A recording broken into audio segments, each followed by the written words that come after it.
Yes po, Your Honor. Oh, ngayon, di mo kilala? Mr. Chairman, Hindi ko lang po with that, Mr. Chairman, I have warned you, pasensyahan po tayo. I move to cite in contempt, Mayor Tumang. Your Honor, can I explain po para makuha niyo po yung point ko? Sandali po. Please po, Your Honor. Sandali po. You're not yet recognized.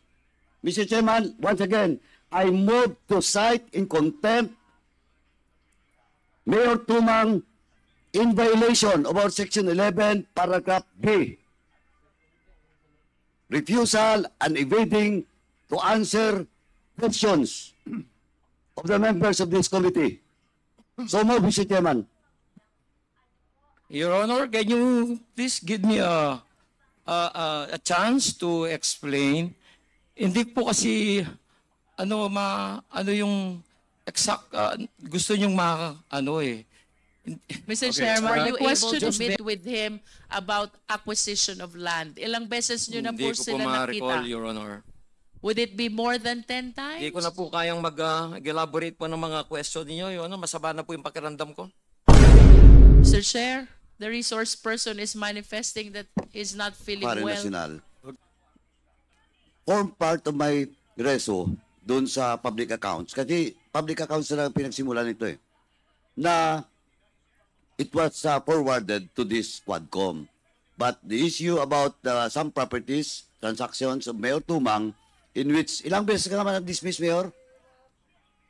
Ilang beses ka na na-dismiss? Yung dismissal order mo? Ilan? Once lang po, Your Honor. Once ka lang na-dismiss. Yes po, alam ko Your- dalawa. Are you telling the truth? Mayor Tumang, ganito lang po, I just want to warn you. You're under oath once again in this Quadcom hearing and you're being asked by Congresswoman Luistro. Please, don't lie. Your Honor, yung pong yung previous po na reverse po 'yon.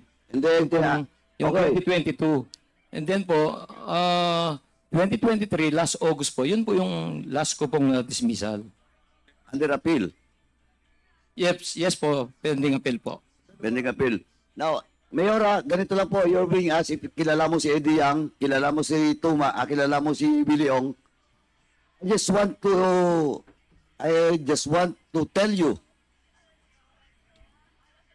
we have already discussed it in the Committee on Public Accounts.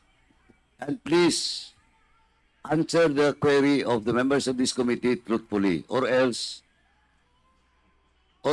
I will show you the proof. Yes po, Your And Honor. if you're lying, I will cite you in contempt once again, Mayor Tumang. Thank you, Mr. Chairman. Mayor Tumang, ulitin ko po yung tanong. Do you personally know Willie Ong? Your Honor, hindi ko po personally kakilala si Willie Ong and Eddie Yang. Pumunta po sa munisipyo, doon ko lang po sila nakilala dahil nag-inquire na bibili po silang lupa. With your statement, Mayor Tumang, it appears that you personally know Willie Ong and ADT Yang.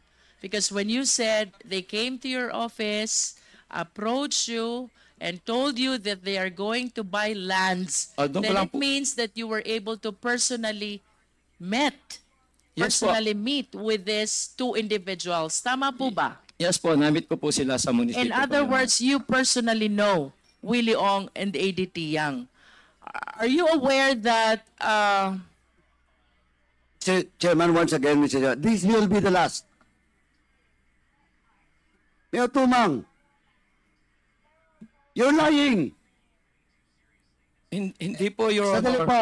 Let me finish. Please don't answer. Don't talk unless you are recognized by the chairman. Mayor Tumang, sinabi mo hindi mo kilala personally si Billy Ong at saka si Eddie Yang. Si Eddie Yang, hindi mo kilala?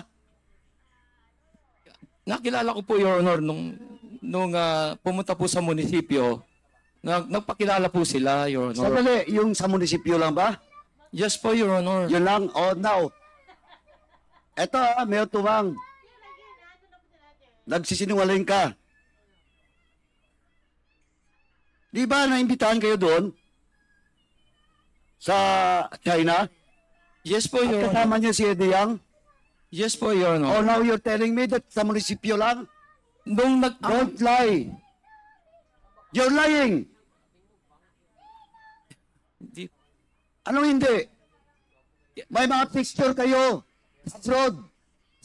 You were invited and you represent Mexico, Pampanga in that travel with Eddie Yang. And it's Eddie Yang that introduced all of you, and that includes the former governor and the governor to the ambassador. Yes po, Your Honor. Oh, ngayon, di mo kilala? Mr. Chairman, Hindi ko lang po with that, Mr. Chairman, I have warned you, patensyahan po tayo. I move to cite in contempt, Mayor Tumang. Your Honor, can I explain po para makuha niyo po yung point ko? Sandali po. Please po, Your Honor. Sandali po. You're not yet recognized. Mr. Chairman, once again, I move to cite in contempt Mayor Tumang in violation of our Section 11, Paragraph B. Refusal and evading to answer questions of the members of this committee. So move, Mr. Chairman. Your Honor, can you please give me a chance to explain? Hindi po kasi ano yung exact gusto niyong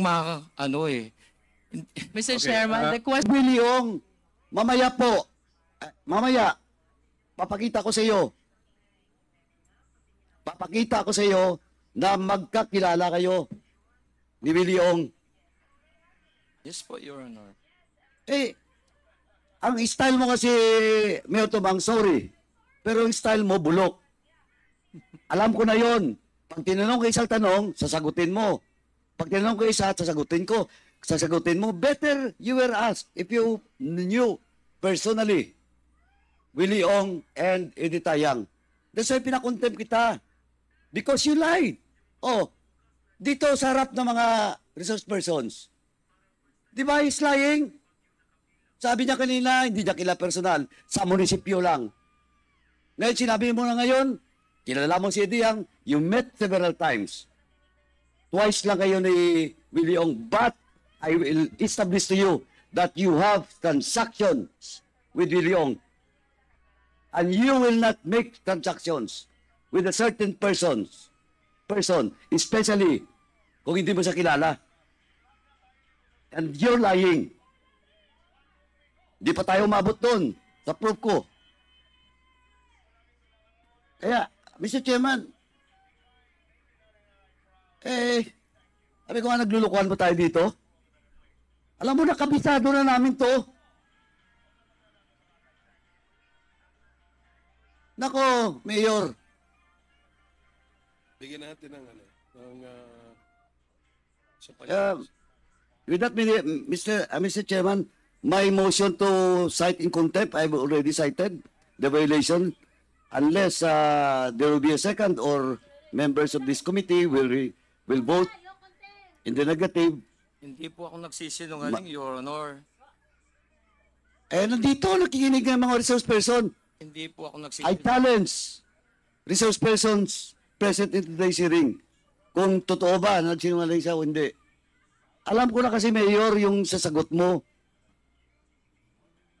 Ilang beses na po tayo nagkita sa mga hearings. Kaya nga na-contempt ka rin nung nakaraan, di ba? Yung mga sagot ko po, pare-pares lang po, Your Honor. Anong parehas? You're lying to your teeth. Hindi po ako nagsisinungaling, Your Honor. Mr. Chairman, anyway, sabi niya, it's still standing, hindi siya nagsisinungaling. Once again, Mr. Chairman, I just like to manifest once again that my motion to cite in contempt Mayor Tumang still stands. Thank you, Mr. Chairman. Po ako, kasama po yung mga konsyal nun. Kasama pa po yung former Vice Mayor po, si Jonathan Pangan. I understand, Mayor. Can you please enlighten us? What is this two countries twin park project all about? Sorry po, Your Honor. Ano po itong two countries twin park project which you executed with the mayor of Zhangzhou, Pujan? when you were with ADT Young? Wala pong, hindi po makuha yung, wala po kami project na, nin-invite lang po kami doon, pinakita po yung waste to energy. Ano po yon, Mayor? In-invite po kami doon para pakita lang po yung waste to energy. What was shown to you is a waste to energy Yes po, Your Honor. project. Yes po, Your But Honor. you belie having executed these two countries Twin Park project. Ganun po ba? Wala po akong, in-invite po kami doon dahil gusto po nilang mag-invest ng waste to energy doon po sa Mexico. Kaya Sa Mexico, Pampanga. pinakita po sa amin yung waste to energy doon sa China po. Okay. So, natuloy po ba itong waste to energy project sa Mexico, Pampanga? Sorry po, Your Honor. Natuloy po ba itong waste to energy Hindi project po, Your in Honor. Mexico, Pampanga? Hindi po, So, Your Honor. ibig sabihin po, yung pagkabisita nyo sa Fujian, China, it did not materialize to any project in Mexico, Pampanga? Is that what you wanted to say? Hindi po, Your Honor. Wala pong nag-materialize. But since the reason why you visited Fujian, China is because of the invitation of ADT Yang, can you please enlighten us more? Ano ho ba yung sinasabi nyong maraming beses nyo na siyang na-meet at nakasama? Even before this trip to Zhangzhou, Fujian. Nung pong nagtatanong silang mga binibili nilang lupa. Yun lang. Like how many times were you able to meet with him about acquisition of land? Ilang beses nyo na Hindi po ko po sila ma-recall, nakita? Your Honor. Would it be more than 10 times? Hindi ko na po kayang mag-elaborate po ng mga question niyo. Your Honor, masama na po yung pakiramdam ko. Mr. Chair, the resource person is manifesting that he's not feeling well. Okay, may we ask the House Doctor to please check on 1 minute suspension. Pakibigyan